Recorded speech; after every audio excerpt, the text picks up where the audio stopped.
Deus tem agido em nosso favor e nós confiamos que Ele continuará agindo. Amém?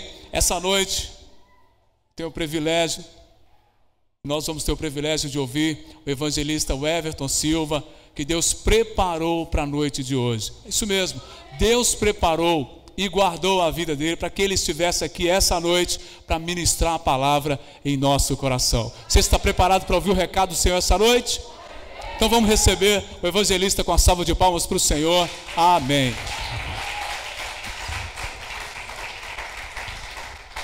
Graças a Deus. Eu cumprimento os irmãos com a paz do Senhor. Amém. Aleluia, graças a Deus. Pega na sua mão a sua Bíblia. O Evangelho é segundo escreveu João. Graças a Deus. O capítulo é o de número 19. O versículo é o de número 38 a seguir. Eu quero glorificar a Deus aqui nessa noite, pela oportunidade que Ele nos concede de estarmos aqui, para juntos glorificarmos o Senhor. Nós queremos adorar a Deus pela vida do nosso querido irmão Marcos, que preside essa mocidade juntamente com a sua esposa e família. Nós glorificamos a Deus pela sua vida.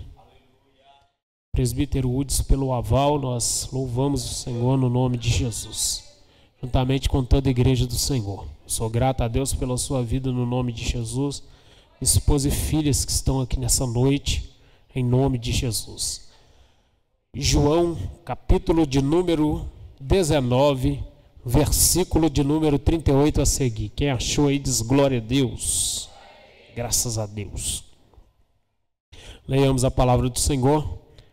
Depois disto, José de Arimateia, que era discípulo de Jesus, ainda que ocultamente, pelo receio que tinha dos judeus, rogou a Pilatos que lhe permitisse tirar o corpo de Jesus. Pilatos lhe permitiu.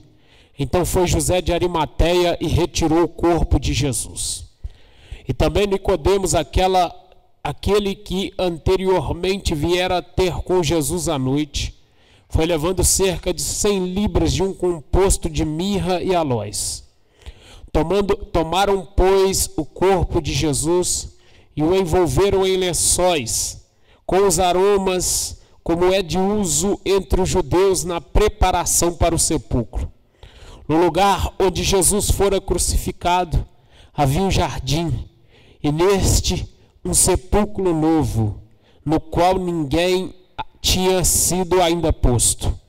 Ali, pois, por causa da preparação dos judeus e por estar perto do túmulo, depositaram o corpo de Jesus. Pode se assentar no nome de Jesus.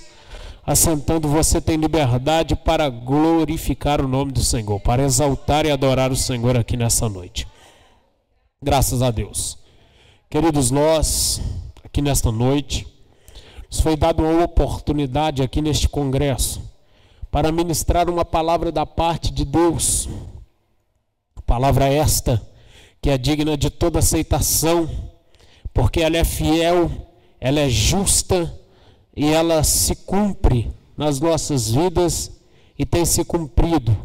E eu adoro a Deus no nome de Jesus por esta oportunidade de falarmos acerca da cruz de Cristo Jesus. Nós fomos informados aqui nesta noite que estaremos neste lugar para ministrar a bendita palavra do Senhor, quando que me foi dado o tema do congresso, que é apaixonados pela cruz. E eu glorifico o Senhor porque a cruz, ela é o centro. A cruz, ela está no centro da vontade de Deus para com a tua igreja. Quando nós falamos acerca da cruz de Cristo, Nós estamos falando do ápice do sacrifício de Jesus, sacrifício este que foi feito por Ele, a fim de resgatar a minha e a sua vida aqui nesta noite. E o texto que nós escolhemos está descrito no Evangelho segundo escreveu João, no capítulo de número 19, no versículo de número 38 a seguir. A Bíblia, ou o autor, está fazendo uma narrativa acerca dos últimos momentos em que Jesus, depois da cruz, ele vai ser ainda predito, ele vai ser anunciado. No capítulo de número 19, no versículo de número 38 a seguir, a Bíblia ela está fazendo um tratado acerca de onde depositaram o corpo de Cristo. E quando nós falamos acerca do corpo de Cristo Jesus, nós entendemos que o corpo de Jesus, ele não foi sepultado, porque o sepultamento naquela época, estudando a cultura judaica, nós entendemos que durava cerca de 6 meses a 1 ano, depois da morte. Porém, a Bíblia diz que logo depois que Jesus ele foi crucificado, logo depois que ele foi tirado da cruz, ele foi depositado em um túmulo ali perto, onde havia um jardim, a qual ninguém ainda havia sido posto. E a palavra do Senhor nos disse porque ali se aproximava o dia da preparação dos judeus. E quando nós pegamos o texto, no versículo de número 42, a Bíblia vai dizer que ali depositaram o corpo de Cristo, o corpo de Jesus. Queridos, é enfático aqui nesta noite o que nós acabamos de ler. Nós acabamos de ler um texto que traz para nós alguns questionamentos, ou que tem pelo menos algumas curiosidades dentro deste contexto.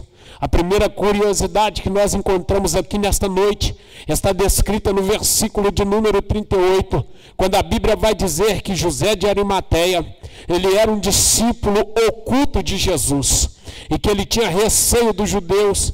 Ele vai rogar a Pilatos, que era romano, e a Bíblia disse que ele roga, e o motivo era depositar, que era que lhe permitisse que ele pegasse o corpo de Jesus e o depositasse, ou sepultasse o corpo de Cristo Jesus. Quando nós pegamos o contexto bíblico, a segunda curiosidade que nós vamos ter aqui nesta noite, ainda está descrito no versículo de número 39, quando a Bíblia vai dizer que Nicodemos, aquele que anteriormente viera ter com Jesus de noite, quem é este? Está narrado no mesmo evangelho que nós fizemos menção aqui nesta noite, no capítulo de número 3, quando a Bíblia disse que ele vai ter com Jesus à noite. Motivo, porque ele era um dos membros do Sinédrio, e ele não poderia ser visto ainda até Jesus. Então ele vai escolher o melhor horário, qual a noite. Por quê? Porque a noite era o horário onde Jesus estava sozinho ou apenas com seus discípulos. E ele vai até Jesus, e ele vai dizer para Jesus: Senhor, nós sabemos que tu és mestre vindo da parte de Deus, porque senão nenhum dos milagres que é operado por ti seriam operados. Só que a Bíblia vai dizer que naquele momento Jesus, ele vai dialogar com Nicodemos, e quando ele começa a dialogar com Nicodemos, ele vai dizer para Nicodemos: é necessário que o homem nasça de novo. E Nicodemos então, ele vai encontrar algumas dificuldades dentro daquele diálogo com Cristo. Por quê? Porque Jesus vai começar a falar com ele daquilo que ele não entendia. Logo depois dos discursos, a Bíblia diz que ele vai começar a ficar de alguma maneira pasmado com aquilo que Jesus estava lhe falando, e ele vai dizer assim: como pode um homem nascer de novo sendo velho? Porventura tem como o homem sendo velho retornar para o ventre da sua mãe para nascer? Cristo olha para Nicodemos e diz assim para ele: é necessário que o homem nasça da água e do Espírito. Quando nós falamos acerca desse diálogo com Cristo, ele estava apenas evidenciando para Nicodemos que ele era, na verdade, aquilo que ele havia dito que ele era, porque sendo velho, o homem não pode voltar para o ventre da sua mãe, mas sendo eterno, Cristo, ele ele se desfez da sua glória. A Bíblia disse que ele se esvaziou e entrou no ventre de Maria. Há poucos dias atrás eu estava lendo e estudando acerca da vida de Maria, e alguns textos bíblicos, alguns trechos bíblicos que me chamam a atenção. Por quê? Porque Maria, se nós formos olhar, mesmo ela sendo mortal, ela carregou dentro da sua barriga a eternidade. Maria, ela foi a mulher, tio Hudson, que ela vai segurar nos seus braços a mão daquele que vai sustentar o mundo. Quando nós falamos acerca de Maria ainda na Bíblia Sagrada, irmão Marcos, nós estamos falando de alguém que carregou da única mulher que gera o teu filho e que vai carregar dentro da sua barriga o teu próprio Pai, porque Ele é o Pai da eternidade, Ele é o príncipe da paz, Ele é o conselheiro e está no nosso meio aqui nesta noite para ser glorificado. Eu fico tentando imaginar o peso da responsabilidade que Maria vai ter de carregar Jesus no seu ventre, e quando ela cria Jesus, quando ela gera Jesus, quando Jesus nasce de Maria, Maria já sabia que ele havia nascido para uma missão diferente, e a Bíblia Sagrada nos disse que ele vai crescer com esta missão. Ele vai crescer com uma missão de ir para a cruz, de prestar um sacrifício, para que nós estivéssemos aqui nesta noite. Spurgeon pregando, aquele que é citado como o príncipe dos pregadores, certa vez ele disse que a cruz, ela é o último argumento de Deus para o homem, ou seja, a cruz é o último argumento acerca do amor de Cristo para com a tua igreja ou para com o homem. João, ainda escrevendo no capítulo de número 3, o versículo de número 16, ele vai citar o texto-chave na Bíblia, que é: porque Deus amou o mundo de tal maneira que deu o seu Filho unigênito, ou seu Filho único, para que todo aquele que nele crer não pereça, mas tenha vida eterna.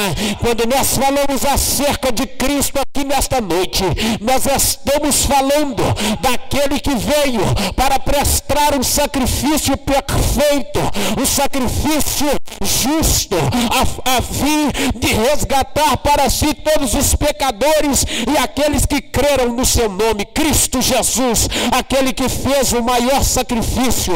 Quando nós falamos da cruz de Cristo, nós entendemos pelo menos dois ápices dentro da cruz de Cristo: até onde o homem pode ir com a sua maldade e até onde Deus vai pelo seu amor para salvar e resgatar o homem. Porque na cruz, como Filho de Deus, ele é sacrificado para o mundo, para que todo aquele que nele crer tivesse a vida eterna. E na cruz ele é sacrificado pelos homens bárbaros, mas a Bíblia disse que mesmo sabendo do sacrifício que estava para ser prestado, ele não desiste e vai até o final, porque a Bíblia disse que o Cordeiro, ele não foi morto no tempo presente, ou neste presente século, há 2000 anos atrás, que o Cordeiro já tinha sido morto desde a eternidade, porque a Bíblia disse que o Cordeiro havia sido morto antes da fundação do mundo, ou seja, Deus sempre está um passo à frente da humanidade, ou sempre está um passo à frente do diabo, porque antes que o diabo enganasse o homem, o sacrifício de Cristo já havia sido feito. O que é que você está querendo dizer com isso? Explique, eu explico. Eu estou te dizendo aqui nesta noite que Cristo, ele já tinha intimidade com o sacrifício que ele prestaria na cruz do Calvário. Antes de estar aqui na terra, ele já tinha visto o cravo. Antes de estar aqui na terra, ele já tinha visto os homens, a multidão que estiveram ovacionando quando ele entra na entrada triunfal triunfal diante de Jerusalém, e a Bíblia vai dizer que ali eles vão colocarem as suas roupas para ele passar por cima. Ali ele vai montar-se em um jumento que nunca havia sido montado, e ele vai ser ovacionado, e alguém vai começar a gritar, e o coro vem atrás de maneira ratificante, dizendo a mesma coisa: Hosana, Hosana, bendito é o que vem em nome do Senhor. Hosana, Hosana, bendito é o que vem em nome do Senhor. A Bíblia vai dizer que diante daquela adoração, ao invés de Jesus se alegrar, ele vai olhar para Jerusalém e ele vai lamentar Jerusalém naquele momento, porque ele sabia de tudo o que ele havia de enfrentar. Nós entendemos que quando Cristo veio para a terra, ele não veio para ser aceito, ele veio para ser rejeitado, ele não veio para ser ovacionado, ele veio para ser xingado, ele veio para ser humilhado, ele veio para ser maltratado, mas mesmo assim ele decidiu vir.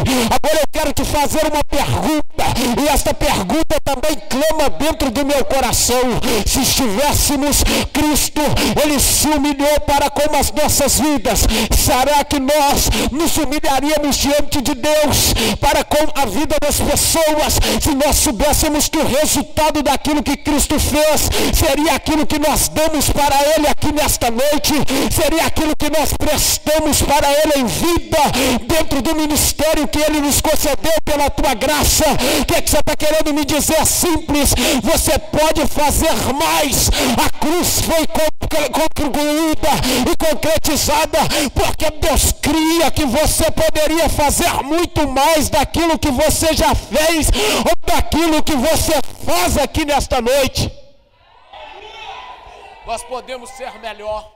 Nós podemos fazer melhor para Deus, e nós cremos que a igreja, ela vai fazer o melhor para Deus, porque a Bíblia vai dizer que aquele que começou em nós a boa obra, fiel e justo para completá-la até os dias de Cristo Jesus, ou seja, até a volta de Cristo Jesus, nós ainda vamos estar sendo trabalhado e trabalhando para Ele. Quando nós falamos acerca de Cristo, nós estamos aqui nesta noite evidenciando um fato acerca do sepultamento de Cristo. O primeiro que aparece dentro do contexto histórico, ou dentro do contexto literal que nós estamos falando aqui nesta noite, é José de Arimateia. Esse José de Arimateia, ele vai até Pilatos, o segundo, para sepultar o corpo de Jesus, o terceiro. O quarto nome que é indicado dentro do contexto bíblico é Nicodemos. Este Nicodemos, a Bíblia Sagrada nos disse que ele ia até Jesus somente à noite. Motivo: porque estes dois, eles faziam parte do sinédrio, que era composto por cerca de 72 homens dentro da cúpula judaica. Este sinédrio era aqueles que tomavam as mais responsáveis decisões nos dias do ministério de Cristo, até de crucificar Cristo. A decisão partiu do sinédrio. E quando nós estamos falando aqui nesta noite de José de Arimateia, este homem que a Bíblia vai dizer que era o discípulo oculto de Jesus, e este Nicodemos, que só foi diante de Jesus de noite para não ser impedido de fazer parte do sinédrio, eles vão até Pilatos. O motivo: pedir o corpo de Jesus para o embalsamar. Aqui nesta noite nós evidenciamos algumas verdades dentro do contexto bíblico. Primeira verdade: se José de Arimateia, ele é citado como discípulo oculto de Jesus, nós encontramos dentro da sua vida algumas coisas que nos dão sombra e variações de dúvidas. Por quê? Porque ele é citado como discípulo oculto de Jesus. Ele vai aparecer diante de Jesus no momento da sua morte, no momento em que ele estava morto, e ele não vai na cúpula declarar que Cristo era o Senhor. Ele vai até Pilatos, porque Pilatos era romano, para que ele não perdesse o teu posto. Quanta gente dentro da igreja se parece com este José de Arimateia.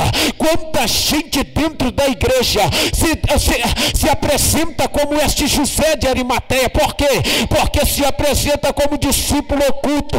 À noite ele está na igreja, à noite ele tem motivo para adorar a Deus, à noite ele vem para a igreja para dar glória a Deus, mas na sua casa, na sua escola, na sua faculdade, no seu serviço, ninguém sabe a fé que ele declara, ninguém sabe aquilo que ele é de verdade. Quando nós falamos acerca de José de Arimateia, nós estamos falando de alguém que serve a Jesus ocultamente. Esta pessoa que segue Jesus ocultamente, ela é citada no mundo com a seguinte pergunta: quando você olha para ela, quando você olha para alguém que é crente, que nem parece que é crente, aí você conhece o procedimento desta pessoa, você olha e diz assim para esta pessoa: você é crente, e você nem parece que é crente. Agora tem uma diferença de José de Arimateia.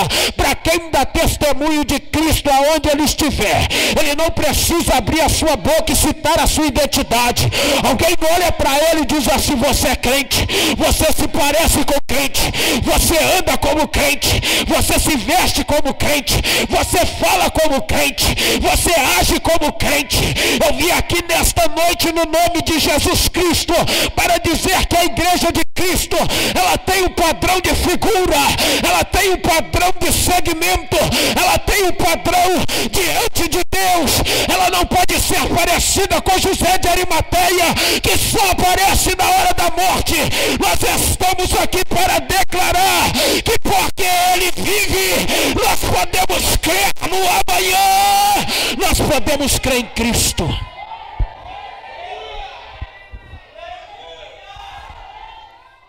Aleluia, aleluia. A nossa geração muito se parece com esses dois homens. Ou ela é discípulo de Cristo ocultamente, ou ela é alguém que só vai até a Cristo no momento da noite, ou ela é alguém que só vai até a Cristo no momento deserto, no momento em que ninguém está perto. Quando nós falamos acerca disso aqui nesta noite, nós estamos citando pelo menos duas variações de pessoas dentro do nosso tempo presente: aqueles que adoram a Deus em espírito e em verdade, aqueles que servem a Deus verdadeiramente, porque a Bíblia diz: então vereis a diferença entre aquele que serve o Senhor e aquele que não serve. O que a Bíblia está querendo dizer neste momento é que há uma diferença entre aquele que é santo e entre aquele que é profano. O que a Bíblia está querendo dizer naquele momento é que há uma diferença entre aquele que serve o Senhor e aquele que quer ser servido por Deus. É por isso que há um motivo de nos reunirmos aqui nesta noite. Aqui nesta noite, o objetivo da igreja não é se apresentar aqui para Deus te dar carro, não. O objetivo da igreja não é se apresentar aqui para Deus te dar casa, também não é. O objetivo da igreja não é se apresentar aqui nesta noite para que a sua vida, talvez, para que a sua saúde seja recuperada, também não é. O objetivo da igreja aqui nesta noite é estar diante de Deus para o adorar. E a Bíblia diz que os verdadeiros adoradores, eles adorariam o Senhor, a Deus, em espírito e em verdade. Em espírito e em verdade. E qual é o resultado da adoração? Se a adoração vem primeiro, as coisas vêm depois. Se eu adoro, Deus me faz pela minha vida. Se eu tenho disposição para entregar aquilo que Deus quer, Deus tem disposição para me dar aquilo que eu preciso. Aqui nesta noite, nós não estamos aqui com outro objetivo. Tem pessoas que têm feito da casa de Deus casa de petição, Marcos, ao invés de casa de oração. Nós estamos aqui para buscar o céu, para que o céu seja rasante no nosso meio. A igreja de Cristo é aquela que ainda tem marcas da obra de Cristo na sua vida.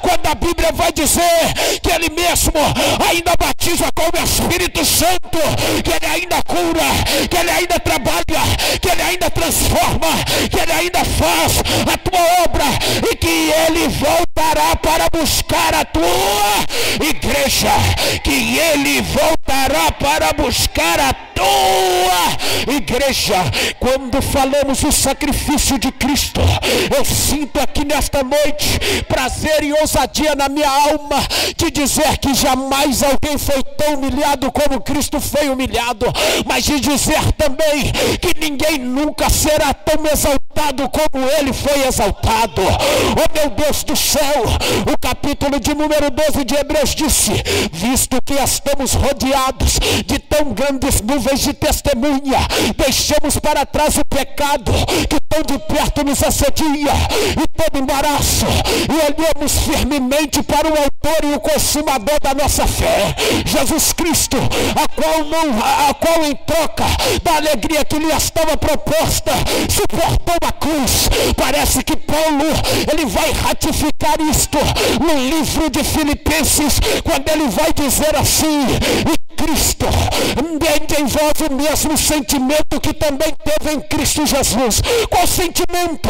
De mesmo sendo em forma de Deus, não julgou por usurpação ser igual a Deus, antes a si mesmo se humilhou, se esvaziou. Sabe o que é que Cristo fez? Ele deixou todos os as cinco marcas de alguém que era eterno.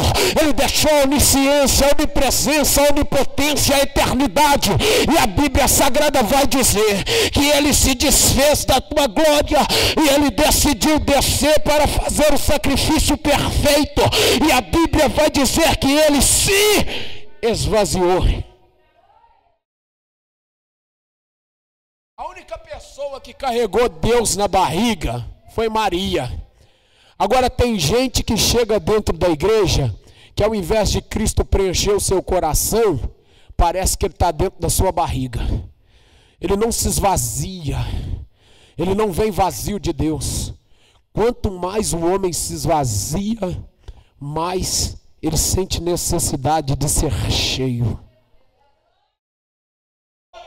Mais ele vai sentir necessidade de ser cheio de Deus. Só que tem gente que acha que vem para a igreja, ele acha que ele canta bem, ele acha que ele prega bem, ele acha que ele é o melhor, ele acha que é ele que faz, ele acha que é ele que pode, ele acha que é ele que tem que estar, porque se ele não tiver, não tem culto, não tem adoração, não tem palavra, não tem louvor, não tem gratidão a Deus. Só que tem um negócio: o que Deus quer que fazemos é o que Cristo fez, se esvaziarmos. Por quê? Porque todas as vezes que eu me esvazio diante de Deus, eu estou dizendo para Deus: Senhor, eu não sou autossuficiente, eu continuo dependente, ainda mais dependente do Senhor.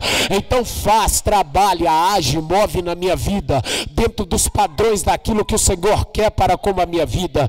Antes de estar pregando aqui a palavra do Senhor, eu tive aqui uma conversa rápida com o nosso presbítero Hudson, e ele me disse assim: você sente alguma tensão depois deste tempo todo de estar pregando o evangelho? Como foi da primeira vez? Eu disse para ele: a tensão só aumenta, a responsabilidade só aumenta, porque quanto mais nós nos capacitamos dentro da palavra do Senhor, menos capacitados nós sentimos que somos. Por quê? Porque a glória não é do homem, a glória é de Deus, a glória é de Deus, a glória é de Deus, a glória é de Deus. É por isso que quando Cristo ele vai para a cruz do Calvário, ele se faz maldito para com as nossas vidas. Por quê? Porque ali ele estava numa prefiguração, ele estava em uma figura humana, figurativamente, ele estava representando o homem dentro da cruz, ali na cruz, diante da cruz do Calvário. Esta cruz, ela tinha pelo menos 2,34 metros de altura dentro da vertical. Na horizontal, ela tinha pelo menos 2 metros. Quando falamos acerca da cruz na vertical, nós estamos falando de um sacrifício que vai tocar os céus. E da horizontal, nós estamos falando de um sacrifício que vai alcançar a humanidade. Quando falamos acerca da cruz, a cruz inteira, ela tinha um peso mais ou menos de 135 quilos. Na sua horizontal, ela pesava cerca de 45 quilos, porque quem estuda sobre a cruz de Cristo entende que a cruz, ela tinha duas divisórias. A primeira divisória da cruz era o patíbulo, a segunda divisória da cruz era a estirpe. Quando falamos acerca da cruz do Calvário, se Cristo carrega carrega a cruz cerca de 500 a 600 metros até o Gólgota. Nós estamos falando, se ele carregou a cruz inteira, ele carrega cerca de 135 ou 140 quilos nas suas costas. Talvez você olhe e vai dizer assim, é muito pouco. Não, irmãos, depois de todo o sacrifício que Cristo prestou, a Bíblia disse que ele vai diante do carrasco para ser aceitado. O aceite que bateu em Cristo, ele é chamado como o alossário. Esse alossário, ele era um chicote que era feito com osso de carneiro, e na sua ponta ele tinha um anzol. Todas as vezes que o carrasco batia em Cristo, aquele anzol entrava nas suas costas e deixava as suas vísceras expostas, ou seja, o corpo de Jesus sendo chicoteado naquele momento. Segundo alguns estudiosos e historiadores, eles dizem que havia pessoas que morriam só de serem açoitados. Só que a Bíblia vai dizer que aquele momento, que era um momento de mais tristeza, de mais sofrimento e de mais grito, era um momento teatral para os romanos. O carrasco nunca bateu em alguém como ele bateu em Jesus, e nunca viu alguém calado como Jesus ficou calado. Por quê? Porque a Bíblia disse que ele foi para sofrer, mas foi como ovelha muda diante dos seus tosqueadores, e como cordeiro ele não abriu a sua boca. Ele não abriu a sua boca. Ele foi esbofeteado, ele foi maltratado, ele foi machucado, e depois colocaram uma cruz sobre os teus ombros. Por quê? Porque o teatro havia de ser completo e perfeito. Enquanto Jesus estava subindo, eles diziam assim: médico, curou muitos, agora cura a ti mesmo. A multidão que gritava Hosana vai dizer assim: solta Barrabás e prende a Jesus. Mesmo diante daquela tormenta, diante daquele sofrimento psicológico e espiritual, a Bíblia vai dizer que mesmo assim Cristo ele vai prestar este sacrifício, carregando aquela cruz sobre os teus ombros. Quando ele já não mais consegue, a Bíblia vai dizer que vem um homem sirineu, e vai o ajudar a carregar a cruz naquele momento até o lugar em que Cristo havia de ser crucificado. Segundo alguns historiadores, aqueles cravos, eles tinham cerca de 11 a 13 centímetros de comprimento quando vai passar pelo corpo de Jesus. E a Bíblia disse que eles vão crucificar Jesus. Os cravos, o martelo, o madeiro vai sentir naquele momento o corpo de Jesus no meio, e agora eles vão pregar Jesus na cruz do Calvário.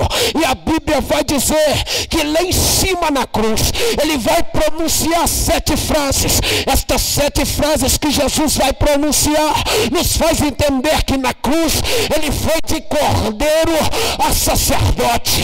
Quando ele está na cruz preocupado com a humanidade, a primeira frase que ele vai pronunciar, mesmo fraco, mesmo cansado, é dizer: mulher, eis aí o teu filho, filho, eis aí a tua mãe. E a Bíblia vai dizer que naquele momento ele está preocupado com a humanidade. A segunda frase, talvez, que ele vai pronunciar é algo que ele havia pedido para a samaritana no poço de Jacó. Quando ele pede água, ele vai dizer: eu tenho sede naquele momento. E a Bíblia vai dizer que foi dado para Jesus um caniço com pano, ou seja, com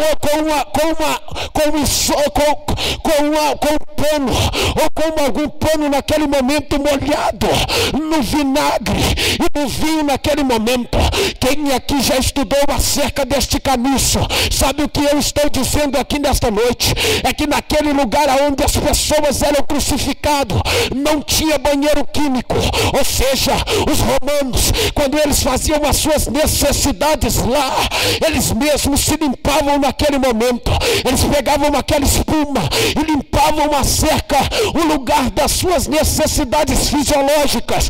Para purificar aquela espuma, eles molhavam ela na água, eles embebediam ela no meio do vinagre para purificá-la, para que outra pessoa pudesse usar. Imagina o peso do sacrifício de Cristo. Imagina a vergonha que Cristo passou na cruz do Calvário. Foi colocado na sua cabeça. Ele deixa no céu a coroa de glória, pega a coroa de espinho e foi colocada sobre a tua cabeça. Todas as vezes que Cristo havia de pronunciar alguma coisa na cruz, ele deveria encher o seu pulmão, se levantar na cruz. Naquele momento, os seus nervos e os seus tendões eram forçados. A dor era tão grande. Quando ele dizia qualquer frase na cruz do Calvário, ele foi de ovelha a sacerdote. De ovelha, ele foi como ferido de Deus. De sacerdote, ele foi dizendo: Pai, perdoa-lhes, porque eles não sabem o que eles fazem. Sabe o que é que eu estou querendo te dizer aqui nesta noite? Como sacerdote, ele entra no santo do santo e faz o sacrifício perfeito. E a Bíblia vai dizer que o ladrão vai reconhecer e vai dizer: Senhor, lembra-te de mim quando entrares no teu reino. Como sacrifício perfeito, ele vai dizer: hoje mesmo estará comigo no paraíso.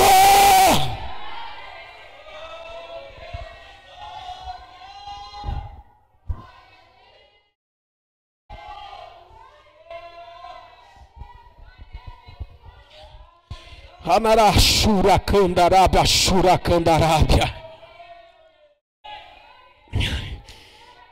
Amandara suminara canto, reminácia. Oh meu Deus. É por isso que a igreja não pode ser como José de Arimateia, aparecer diante dele só no momento da sua morte. A igreja tem que ser como aquela pecadora que invadiu aquele jantar na casa de Simão leproso, que quando Jesus estava imposto no divã, ela veio por detrás e vai derramar o perfume nos pés de Cristo. Naquele momento, alguém vai olhar e vai dizer assim: retira ela. Jesus olha e disse: deixa ela, porque ela entregou aquilo que você não entregou. Ela fez aquilo que você não fez. Só que tem um negócio. A Bíblia diz que Maria, irmã de Lázaro, ela vai derramar nos pés de Cristo o nardo puro. Ela quebra o vaso e derrama o nardo puro nos pés de Cristo. Se coloca sobre os teus pés aqui nessa noite. Se coloca sobre os teus pés.